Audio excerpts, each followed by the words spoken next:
Hello my dear students, आज हम लोग स्ट्रक्चर ऑर्गेनाइजेशन इन एनिमल्स को समझेंगे। ये क्लास आपका 11th में है।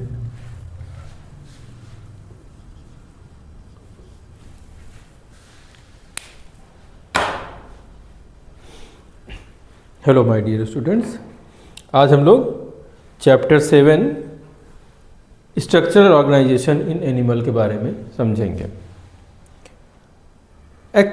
इस चैप्टर में हम लोग जानेंगे कि बहुत तरह के जो होते हैं एनिमल्स होते हैं, ये किस प्रकार से सिंपलर से कॉम्प्लेक्स होते चले जाएंगे। सबसे पहले जो एनिमल आएंगे वो यूनिसेलुलर होंगे और ये यूनिसेलुलर से धीरे धीरे मल्टीसेलुलर होते चले जाएंगे।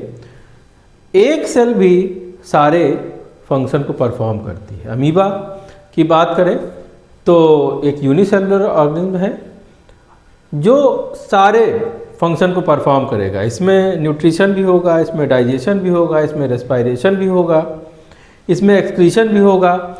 हालांकि इनके लिए ना तो स्पेशलाइज्ड ऑर्गन्स पाए जाते हैं, ना तो इनके लिए स्पेशलाइज्ड सिस्टम पाया जाता है, मगर फिर भी सारी चीज़ें इनके अंदर होती हैं। धीरे धीरे जब हम लोअर से हायर में चलेंगे तो लोअर एनिमल से हायर एनिमल में जब चलेंगे तो जो सेल्स होंगी वो सेल्स हो जाएंगी स्पेशलाइज्ड सेल में बदलना शुरू हो जाएंगी। स्पेशलाइज्ड सेल का मतलब है कि अलग तरह की सेल अलग तरह के फंक्शन करने लगेंगी। जैसे कि जब हम पोरीफेरा में आएंगे तो वहाँ पे कोइनोसाइट्स पाई जाएंगी, ऑस्टिया होगा, ऑस्कुलम होगा, जो कि अलग अलग तरह के काम के लिए, फंक्शंस के लिए जाना जाएगा। अब ये जो स्पेशलाइजेशन ऑफ सेल है, ये आगे चल करके एक जो सेल का जो ग्रुप है वो टिश्यू की तरह फंक्शन करने लगेगा और एक तरह का टिश्यू सिर्फ एक तरह का काम करेगा। मस्कुलर टिश्यू अलग तो एपिथेलियल टिश्यू अलग, या जिस जगह का जो टिश्यू है उसी वही फंक्शन करेगा, वही लोकेट रहेगा, स्पेशलाइज्ड हो जाएगा। इस तरह की चीज़ें जो होंगी वो हम लोग देखेंगे। तो टिश्यू के बाद जो टिश्यू बनेंगे और वो फिर धीरे धीरे हमारा जो स्ट्रक्चर है और का ज़्यादा कॉम्प्लेक्स हो जाएगा और यहाँ पर ऑर्गन्स बनने लगेंगे। ऑर्गन्स जो हैं वो अलग तरह का फंक्शन करेंगे। एक ऑर्गन जो होगा अलग तरह का काम करेगा। और जैसे कि अगर हम लोग देखें तो हमारे हाथ हैं, पैर हैं, आइज़ हैं, सब अलग अलग ऑर्गन हैं। हार्ट है, लंग है, सबके काम अलग हैं। एक सिस्टम डेवलप होगा। सिस्टम डाइजेस्टिव सिस्टम होगा, रेस्पिरेटरी सिस्टम होगा, एक्सक्रीटरी सिस्टम होगा, नर्वस सिस्टम होगा, एंडोक्राइन सिस्टम होगा। तो इस तरह से बहुत सारे सिस्टम होंगे जो कि अलग अलग फंक्शंस के लिए रिस्पॉन्सिबल होंगे। यहाँ पर जो टिश्यूज़ होते हैं हम लोगों ने देखा कि ये एक साथ एसोसिएट हो जाएंगे, कोऑर्डिनेट करेंगे और एक तरह का जो है फंक्शन करने का काम करेंगे। ये बहुत सारी चीज़ें हैं जो एवोल्यूशन है, हम लोग क्लास 12th में इसको जो है ज़्यादा डिटेल में देखेंगे। अभी हम लोग जो देखते हैं जो क्लास 11th में है मॉर्फोलॉजी में, वहाँ पे हम लोग समझेंगे फ्रॉग के बारे में। जो फ्रॉग है वो बेसिकली एम्फीबियन ग्रुप का है। तो एम्फीबिया का मतलब होता है, एम्फी का मतलब होता है दोनों, जो कि पानी में भी रह सकता है और लैंड में भी रह सकता है। इसको हम लोग एम्फीबिया बोलते हैं। इसके अंदर जो कैरेक्टरिस्टिक्स होंगे वो इसी प्रकार से पाए जाते हैं जिससे वो दोनों जगह पे सरवाइव कर जाए। पहली बात तो जो फ्रॉग है, पहले का जो इसका जीवन होता है वो मछली की तरह होता है। जब ये एग जो होता है वो वाटर के अंदर ही हैच होगा। वाटर के अंदर हैच होगा, वहाँ पर जो टैडपोल होगा वो बिल्कुल मछली की तरह काम करेगा। इसके अंदर गिल स्लिट पाई जाएंगी, इसके अंदर टेल पाई जाएगी। ये मछली की तरह स्विम करेगा। धीरे धीरे इसकी टेल सुकड़ती जाएगी, बॉडी डेवलप होती जाएगी और फिर ये धीरे से लैंड के ऊपर आना शुरू करेगा। अब इसकी बॉडी इस तरह से बनी हुई है कि ये पानी में भी रह सकता है और लैंड पे भी रह सकता है। ये जो अपनी जो रेस्पिरेशन करेगा वो अपनी स्किन के द्वारा करेगा। तो ये जो है गिल्स ना होते हुए भी पानी में और जो है लैंड दोनों पर ही सर्वाइव कर जाएगा। ये कोल्ड ब्लडेड है, तो इसलिए इसे अपने आप को जो है बचाने के लिए दो प्रकार के हाइबरनेशन में जाना होता है। हाइबरनेशन का मतलब होता है कि छुप जाना, कुछ समय के लिए हाइड कर लेना। तो जो समर में जब गर्मियाँ बहुत ज़्यादा होंगी तो एस्टिवेशन में चला जाएगा, और जब ठंडियाँ होंगी तो ये हाइबरनेशन में चला जाएगा। विंटर स्लीप को हाइबरनेशन और समर स्लीप को एस्टिवेशन बोला जाता है। तो ऐसे समय में ये अपनी एनर्जी को, एम्फीबियन या रेप्टाइल्स अपनी एनर्जी को बचाने के लिए क्या करेंगे कि जो बॉडी की जो एक्टिविटी होती है, मेटाबॉलिक एक्टिविटी होती है, उसको स्लो डाउन कर देंगे। जैसे कि हम लोग क्या करते हैं कि जब सोते हैं तो हमारी जो मेटाबॉलिक एक्टिविटी होती है वो कम हो जाती है, तो हमें एनर्जी की ज़रूरत कम पड़ती है। जैसे एक छोटा सा बच्चा है, वो दिन भर घूमता रहेगा, खेलता रहेगा, तो उसको दिन भर भूख लगी रहेगी उसको, क्योंकि उसकी एक्टिविटी बहुत ज़्यादा है। वहीं पर आप एक बुज़ुर्ग व्यक्ति को दे दें, एक बार आप खाना दे दीजिए, उसके बाद दूसरी बार जब आप पूछने जाएंगे तो हो सकता है उसका मन ना करे, क्योंकि वो उसकी बॉडी उतना एक्टिव नहीं है, उतना मूव नहीं कर रही, तो उसको एनर्जी की ज़रूरत उतनी नहीं है, तो उसको खाने की भी ज़रूरत कम पड़ती है। इसके अलावा जो ये सब जानवर होते हैं अपने आप को बचाने के लिए कैमोफ्लैग का मतलब होता है अपना कलर चेंज कर लेना दुश्मन से छुपने के लिए। जैसे कि हम लोगों ने एलिगेटर को देखा है जो कि अपना रंग बदल देता है। तो ये इस तरह से करते हैं जिससे कि वो अपने दुश्मन से हाइड हो सके, छुप सके, अपने आप को बचा सकें। मिमिक्री करने लगते हैं। मिमिक्री जैसे कि एक स्टिक इंसेक्ट होता है, वो देखने में आपको बिल्कुल ऐसा लगेगा जैसे कि कोई लकड़ी का टुकड़ा पड़ा है, तो इस तरह से ही करते हैं। फ्रॉग की अगर बात करें तो जो फ्रॉग है इसकी जो स्किन होती है वो कैसी होती है, बिल्कुल ही स्लिपरी होती है। तो अगर फ्रॉग को आप पकड़ेंगे तो वो क्या हो जाएगा, स्लिप कर जाएगा, स्लिप करके चला जाएगा। इससे क्या होगा कि अपनी बॉडी का जो टेम्परेचर है वो मेंटेन रखता है, मॉइस्चर मेंटेन रखता है, और इसकी बॉडी में बहुत सारे स्पॉट्स जो है पाए जाते हैं। तो पानी जो होता है, ये पानी जो होता है वो अपनी बॉडी से ही एब्जॉर्ब कर लेता है, इसको कभी पानी पीने की आवश्यकता नहीं होती है। नेक जो होता है, नेक जो रीजन होता है उसका, नेक और टेल जो होती है इसके अंदर एब्सेंट होती है। तो इसकी बॉडी में दो पार्ट हो जाते हैं, एक होता है हेड और दूसरा होता है ट्रंक। माउथ में ऊपर की तरफ जो है नॉस्ट्रिल्स पाए जाते हैं, आईज जो होती हैं ऊपर की तरफ बल्जिंग होती हैं। निक्टिटेटिंग मेम्ब्रेन इनकी आंखों के ऊपर पाया जाता है। हम लोगों में जो निक्टिटेटिंग मेम्ब्रेन है वो वेस्टिजियल ऑर्गन है। वेस्टिजियल ऑर्गन मतलब कभी काम करती थी, आज नहीं करती है।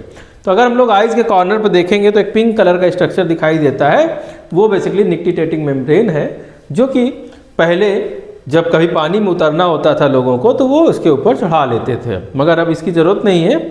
मगर जो फ्रॉग है उसके अंदर अभी भी पाया जाता है। इसमें हिंड लिम्ब और फोर लिम्ब पाए जाते हैं, ये कूद कूद के चलता है, और मेल और फीमेल जो होते हैं इनकी आवाज़ जो होती है उसके द्वारा पहचाने जाते हैं। मेल जो होता है वो आवाज़ कर सकता है, इसमें वोकल कॉर्ड्स पाए जाते हैं। फीमेल जो होती है वो वोकल कॉर्ड्स उसके अंदर नहीं पाए जाते हैं। इस पर कॉपुलेटरी पैड पाए जाते हैं, पहली उंगली जो होती है लिम्ब की वो इसमें पाई जाती है मेल में, जबकि फीमेल के अंदर ये एब्सेंट होती है।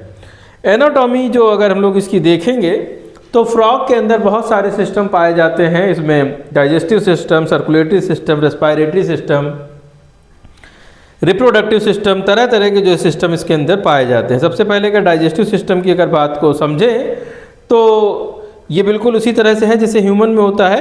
तो माउथ है, माउथ के बाद जो है ओएसोफेगस शुरू हो जाएगी, और ओएसोफेगस जो होती है फिर ओएसोफेगस फेरिंग से होते हुए ओपन हो जाएगी स्टमक में, और इसके बाद इंटेस्टाइन रेक्टम में जाकर ये फाइनली ओपन हो जाती है। लीवर पाया जाएगा जो कि बाइल का सिक्रीशन करेगा, और इसके अलावा पैंक्रियाज है जो की डाइजेस्टिव ग्लैंड है, पैंक्रियाटिक जूस का सिक्रीशन करती है। इसके अलावा बहुत सारे डाइजेस्टिव एंजाइम पाए जाते हैं जैसे कि HCl है, गैस्ट्रिक जूस है, ये सारे जो सिक्रीट होते हैं। तो जो फूड होगा उसको ये एब्जॉर्ब, फूड को ये डाइजेस्ट करने का काम करते हैं। जो कॉम्प्लेक्स मॉलिक्यूल है उसको ये तोड़ करके सिंपल मॉलिक्यूल में बदलने का काम करते हैं। जो गॉल ब्लैडर से बाइल सिक्रीट होता है वो फैट को इमल्सीफाई करने का काम करता है। फैट को ये जो है ये तो फैटी एसिड में तोड़ेगा, वहीं पर और भी एंजाइम्स जो है वर्क करेंगे प्रोटीन को अमीनो एसिड में, और कार्बोहाइड्रेट को शुगर में ही कन्वर्ट करने का काम करते हैं, जिससे कि वो फिर ये जो फूड होता है जब डाइजेस्ट हो जाएगा तो जो माइक्रोविलाई होती है उसके अंदर इसको एब्जॉर्ब कर लिया जाएगा। अब ये जो न्यूट्रिएंट होंगे माइक्रोविलाई के अंदर बहुत सारी जो नर्व्स पाई जाती हैं, ब्लड वेसल्स पाई जाती हैं, और इन ब्लड वेसल्स में ये न्यूट्रिएंट एब्जॉर्ब हो जाएंगे और उसी ब्लड के थ्रू ये पूरी बॉडी में उसके पहुंचा दिए जाएंगे। तो ये हमारे में भी ऐसा ही प्रोसेस है और फ्रॉग में भी इसी प्रकार का प्रोसेस होता है। जो अनडाइजेस्टेड फूड होगा वो फाइनली जो है उसको निकाल दिया जाता है। फ्रॉग जो होता है रेस्पायर कर सकता है वाटर में भी और लैंड पर भी। तो इसके लिए जो रेस्पायरेटरी सिस्टम पाया जाता है वो थोड़ा सा डिफरेंट टाइप का है। इसमें जो रेस्पायरेटरी ऑर्गन है वो क्यूटेनियस है। क्यूटेनियस का मतलब होता है कि जो ऑक्सीजन है उसका वो जो उसकी स्किन है उससे वो एब्जॉर्ब कर लेता है, उसमें छोटे छोटे पोर्स पाए जाते हैं। वहीं पर जब ये पानी में होगा तो वाटर में से ये जो डिज़ोल्व ऑक्सीजन होती है उसको एब्जॉर्ब करने का काम करता है, स्किन के द्वारा ये जाता है और ये डिफ्यूज़ कर जाता है इसके अंदर। लंग में ये फिर इसके बाद लंग में जाएगा और लंग में यहाँ पर जो है पल्मोनरी रेस्पायरेशन पाया जाएगा। यहाँ पर बाकी जो प्रोसेस होंगी वो ह्यूमन की तरह ही होंगी। ह्यूमन जैसे कि बॉडी में जाने के बाद जो ऑक्सीजन है ऑक्सीजनेटेड ब्लड लंग्स में जाएगा और वहाँ से ऑक्सीजन सप्लाई होगी, जबकि कार्बन डाइऑक्साइड जो है लंग्स से बाहर निकाल दी जाएगी। जो गैसेस एक्सचेंज होता है जब हाइबरनेशन और एस्टिवेशन का जो समय होता है तो पूरी तरह से स्किन के द्वारा ही हो रहा होता है, नॉस्ट्रिल्स का यूज़ नहीं होता है। इसके अलावा जो वेस्कुलर सिस्टम है इसमें जो